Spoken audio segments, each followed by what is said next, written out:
خبر شامل کرتے ہیں فیصل آباد کی تحصیل تاندنیاوالا سے۔ تھانہ کور پولیس کا بڑا کارنامہ۔ آج صبح تقریباً 10 بجے تھانہ کور پولیس کو اطلاع موصول ہوئی کہ جامرہ کے قریب فصل مکئی میں 2 دن سے 18 سالہ لڑکا 2 دن سے پھر رہا ہے۔ ایس ایچ او تھانہ کور نے اپنی ٹیم کے ہمراہ CNA نیوز کی ٹیم کے ساتھ مل کر لڑکے کو ریسکیو کیا اور تھانہ میں لے آئے، جس کا نام حسن علی والد حسین، والدہ کا نام سغرا بتاتا تھا۔ لڑکا اپنا پتہ کوٹ ٹھیکیدار بتاتا تھا۔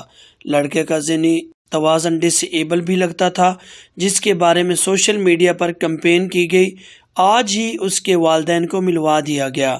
اس موقع پر لڑکے کے والد اور ماموں اور کزنز کی جانب سے ایس ایچ او تھانہ کور کو پھولوں کی مالا اور مٹھائی بھی پیش کی گئی۔